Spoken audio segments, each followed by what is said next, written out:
Shewu TV. When Jesus follows you everywhere.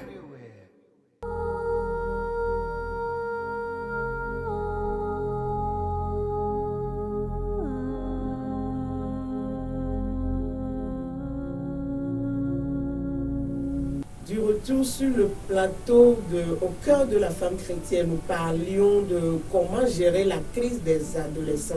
Et Monsieur David nous expliquait que la crise d'adolescence, c'est une trouble de comportement chez les garçons et chez les filles. Et avant d'aller à la pause, je lui posais la question à savoir quelles sont les raisons qui expliquent une crise chez un adolescent. Quelles sont les raisons?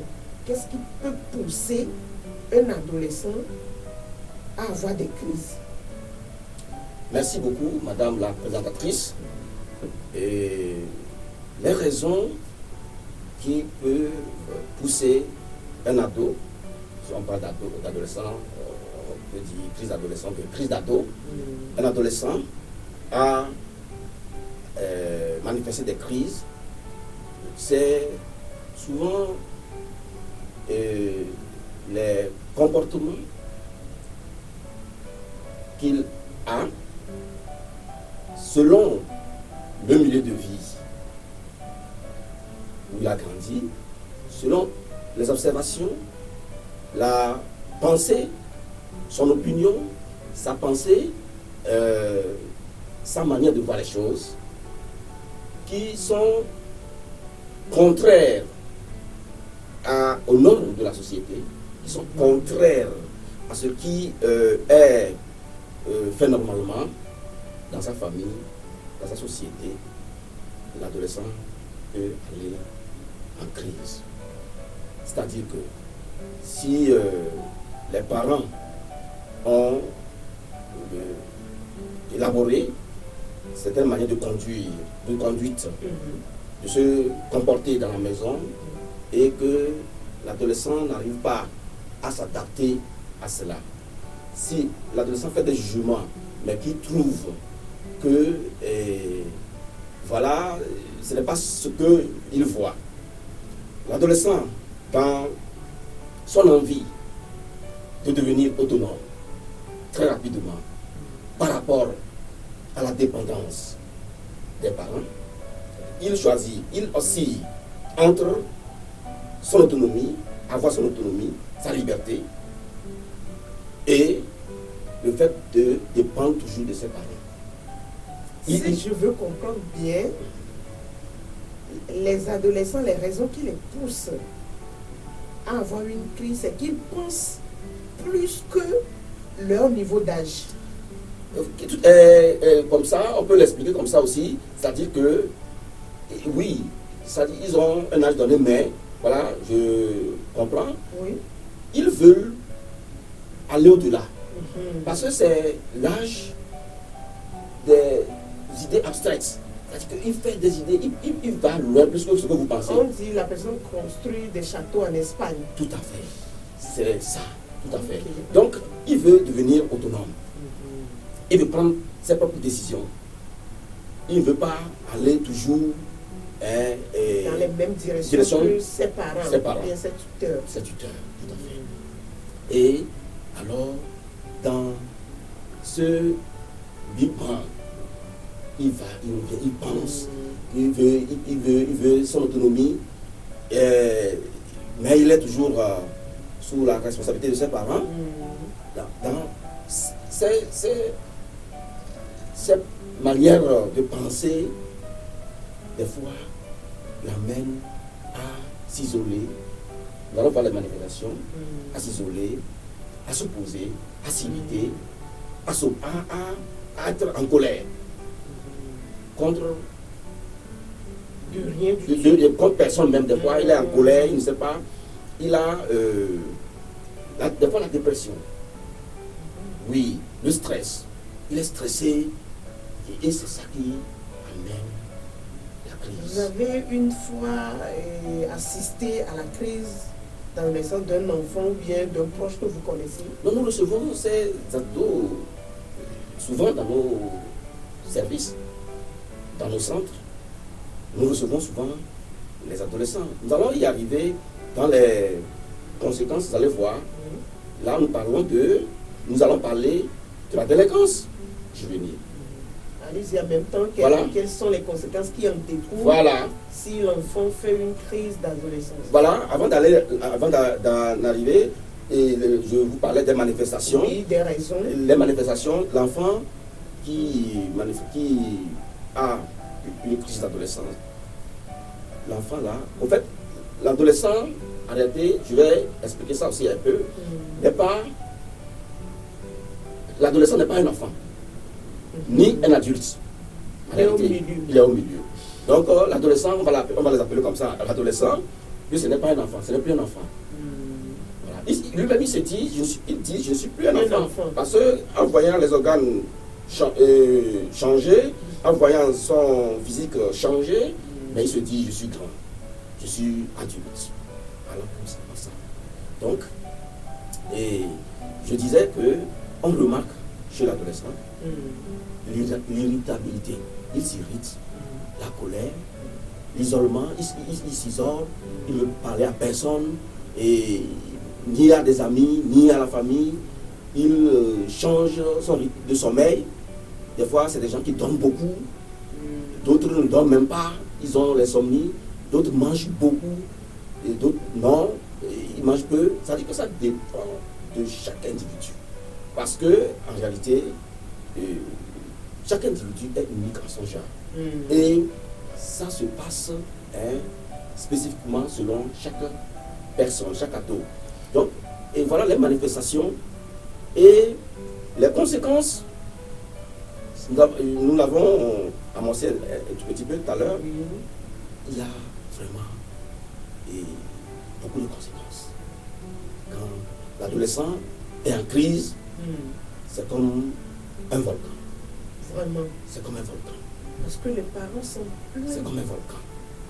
Ça, on doit beaucoup faire attention pour qu'on puisse ramener nos adolescents sur la bonne voie, selon le Seigneur. Sinon, la crise d'adolescence, c'est fatal. Les conséquences, il y en a beaucoup. D'abord, au niveau psychologique, il y a la dépression. La dépression, il y a les troubles mentaux. Un adolescent peut avoir une dépression. Toi, tu ne paies pas le loyer. Tu n'allaites pas un enfant. Et on te donne à manger. Voilà. Mais tu auras une dépression, pourquoi? Voilà la manière dont vous avez posé la question. On te fait l'écolage. Voilà la manière dont vous avez posé la question. Oui. Vous posez cette question. C'est ça, c'est normal. Parce que vous êtes adulte, vous êtes parent. Mais chez l'adolescent, c'est différent. La manière de penser de l'adolescent est différente. C'est la raison pour laquelle on doit faire beaucoup attention. La manière dont les parents pensent, ce n'est pas la même manière que l'adolescent pense. Et tout à fait, c'est normal aussi. C'est normal. Parce que tout le monde a passé par. Oui, tout le monde est passé par cette étape. Voilà. Peut-être que nos crises ont été moindres par rapport à nos éducations au milieu de vie. Oui. C'est pourquoi je salue beaucoup cette émission qui va apporter un peu de solutions à certains parents et à certains adolescents qui nous suivent actuellement. Donc, l'adolescent ne pense pas comme un adulte. Donc, il y a la dépression, il y a les troubles mentaux et il peut y avoir, disons, l'adolescent, des fois, ne veut rien faire. Il a le stress, il ne veut pas travailler, la paresse. Et il y a le pire, la drogue, l'alcool, il y a les grossesses. Quand on parle de drogue, d'alcool, on va au sexe. Quand on parle du sexe, on va à l'alcool, à la drogue. Donc, quand l'ado en crise, qui n'est pas vite ramené à la raison, rentre dans ces choses, c'est difficile de s'en sortir. Donc, il y a la drogue, il y a l'alcool, il y a la déperdition, il y a la déscolarisation, la déscolarisation et il y a l'abandon scolaire aussi. Il y a l'abandon scolaire, il y a les problèmes scolaires, il y a les problèmes scolaires, il y a les... Bref, la délinquance juvénile. Il y a plein de choses. La délinquance juvénile, les maladies sexuellement transmissibles, la violence, l'ado qui se donne à la drogue, à l'alcool, devient violent. Et la violence Qui est en colère, sur les nerfs. voilà, il devient violent et la violence l'amène à plus de conséquences. Hein. Il y a le décès qui peut arriver. Il y a la grossesse non désirée qui peut amener à l'avortement et l'avortement peut créer la mort.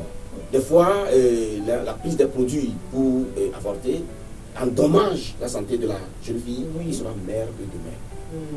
Mère de demain. C'est ça qui est vraiment alarmant. Donc, à nous les parents, de savoir comment faire pour amener, tout faire pour amener l'adolescent Si je comprends à des bien, sentiments. si je comprends bien, la crise d'adolescence ou bien l'âge d'adolescence, c'est l'âge à laquelle on veut toucher du doigt toute chose. On veut oser. On veut oser. On veut voir au plus profond de la chose. Voilà. Et comprendre les mystères de la vie, des choses. Et on a envie de toutes choses. Effectivement, c'est l'âge-là où c'est la fondation de l'âge adulte. Donc, c'est la socialisation, c'est la culturalisation. L'individu apprend les rôles de parents de demain. C'est pourquoi un penseur, écrivain, Wolf, qui dit l'enfant est le père de l'homme. Parce que tout ce que papa ou maman de demain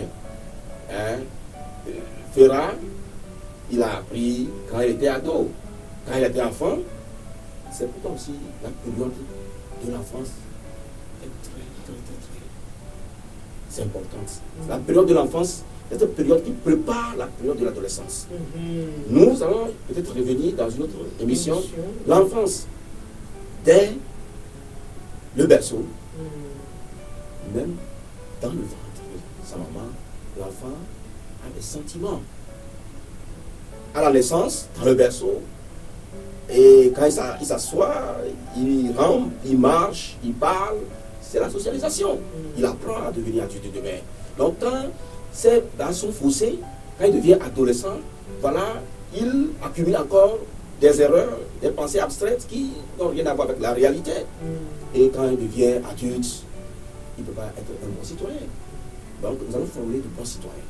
Et nous remercions beaucoup cette chaîne, Vous TV, pour ces émissions pareilles.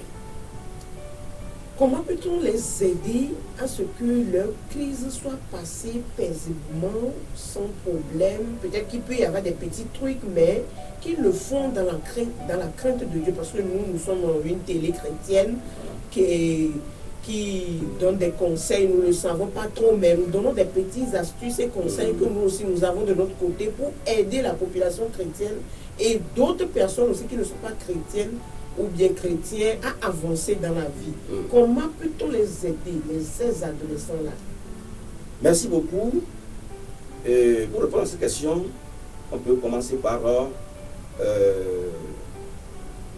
Colossiens 3, 21, qui dit, parents, n'héritez pas vos enfants de peur qui ne se découragent. De peur qui ne se découragent. Et Éphésiens 6, 4 qui dit, et vous pères, n'héritez pas vos enfants, mais élevez-les en les corrigeant et en les instruisant selon le Seigneur.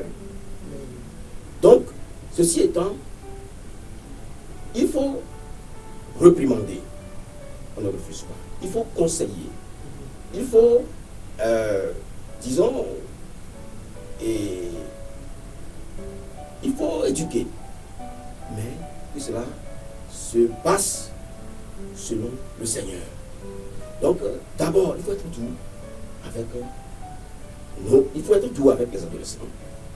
Et il faut avoir la patience. Chaque temps, il faut être doux avec Oh, lui. Chaque temps. Nous allons nous allons y arriver. Donc ici, tout d'abord, il faut savoir au prime abord que l'adolescent n'est pas un enfant pour que vous lui laissez faire ce qu'il veut, ni un adulte pour que vous fassiez les choses à sa place, ou bien pour prendre de bonnes décisions. Il n'est pas encore adulte pour prendre de bonnes décisions. Il n'est pas non plus un enfant et que vous allez être toujours derrière lui. Non, non, il n'est plus dans la petite enfance où vous allez surveiller s'il veut faire caca, s'il veut faire pipi, s'il veut manger, si certains parents continuent d'éduquer leur adolescent de cette manière. Non, l'adolescent n'est ni un enfant pour que vous fassiez les choses à sa place, ni un adulte pour que vous le laissiez prendre des décisions. Mais il faut l'accompagner. C'est un accompagnement. Et dans cet accompagnement, il faut d'abord savoir que ce n'est pas vers vous, ce n'est pas contre vous que la crise est destinée. L'adolescent n'est pas contre vous. On avait dit qu'il forme sa pensée abstraite. Nous allons aller plus vite parce que le temps est imparti. Il forme sa pensée abstraite et comme quoi, et comme cela, il a son monde. Donc ce n'est pas contre vous que sa crise est dirigée. Ce n'est pas contre vous et vous devez savoir que vous n'êtes pas sa cible et que vous le considérez comme un ennemi à abattre. Non. Donc il faut être doux. Il faut prendre la patience. Il faut savoir qu'il a son monde. Il faut passer plus de temps avec lui. Il faut la communication entre parents et enfants. La communication est la clé de voûte pour cette solution de la crise d'adolescence. C'est la clé de voûte, la communication familiale, la communication parent-enfant. Passez plus de temps avec vos enfants. Il ne faut pas crier sur les adolescents. Il ne faut pas crier. En Afrique ici. Oui, c'est ça qui crée le problème. C'est ça qui nous crée le cri trouble l'individu. Les enfants aussi, quand tu ne cries pas, ils n'attendent pas. Il faut crier pour qu'ils sachent que ce qu'il fait là, ça t'énerve. C'est pourquoi je dis que c'est la base qui est faussée. C'est pas on crie. Quand la base est faussée, on crie. Quand tu cries sur lui, c'est pourquoi je dis quand tu cries sur ton enfant aujourd'hui, il va apprendre ça, il va crier sur son enfant demain, et ainsi de suite. La chaîne ne sera pas coupée. Je prie un parent qui nous regarde ce matin de couper la chaîne. Ce que tu fais d'habitude, et je sais que le cri là, ça ne donne pas une réponse positive, n'est-ce pas? Mais parfois ça donne, parfois non, ça donne. C'est une façon de solution. C'est-à-dire que c'est une solution, disons, éphémère. Vraiment, c'est éphémère. On a été éduqués comme ça, nous sommes habitués, on crie des mamans et des papas. Et ça fait que ça ne s'arrête pas. Vous voyez, donc il ne faut pas crier trop. Il faut parler avec l'adolescent. Il faut passer plus de temps avec lui. Il faut lui parler de ce qui l'intéresse, mais ne pas lui laisser prendre des décisions. Mais il faut faire avec lui. Il faut l'accompagner. Avoir son opinion, son avis, certains points. Jouer souvent avec lui. Il faut s'intéresser à lui, en fait, à son monde un peu. Il faut, on dit souvent quand tu veux convaincre quelqu'un, quand tu vas, même pour faire la sensibilisation, et quand tu vas, les bonnes dames, c'est un groupement de femmes, et ils sont en train de décortiquer les arachides.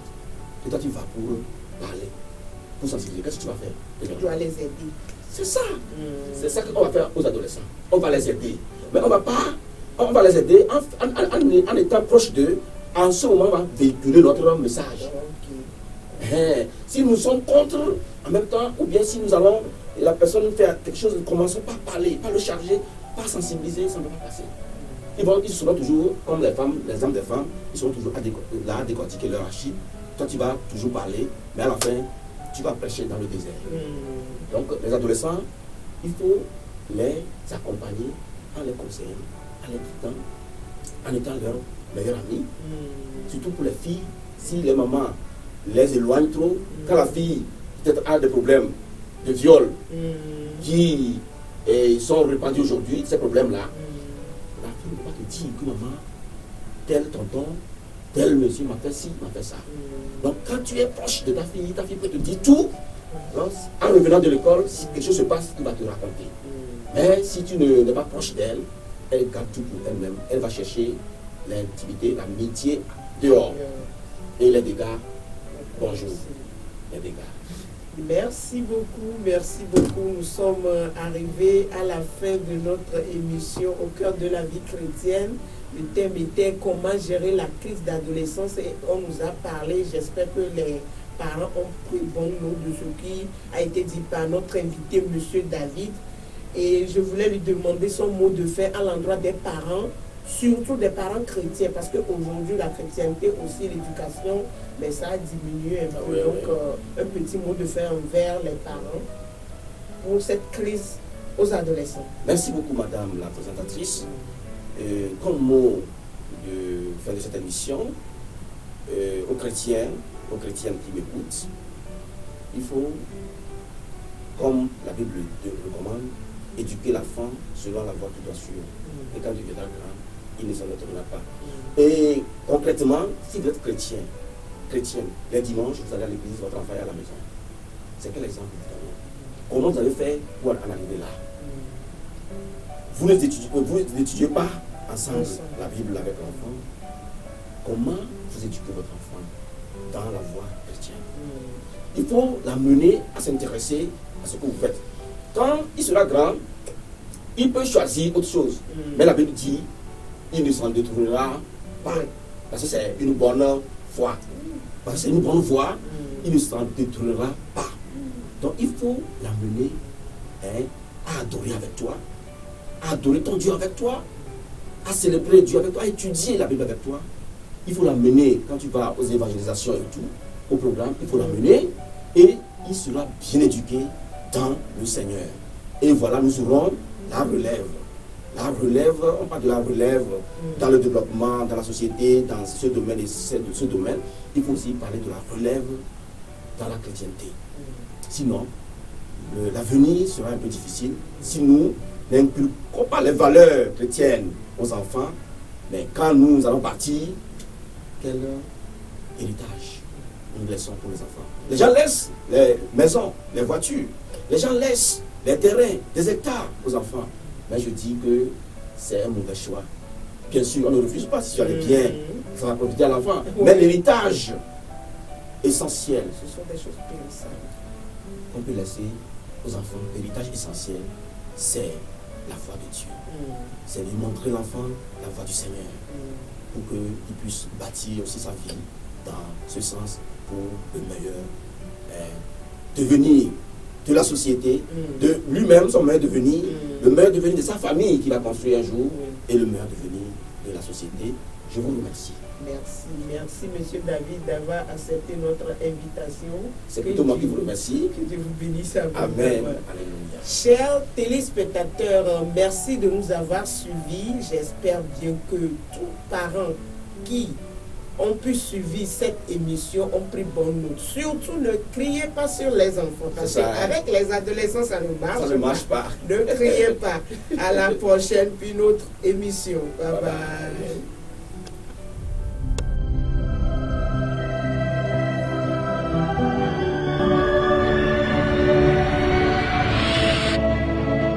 Christ Chez vous TV. When Jesus follows you everywhere.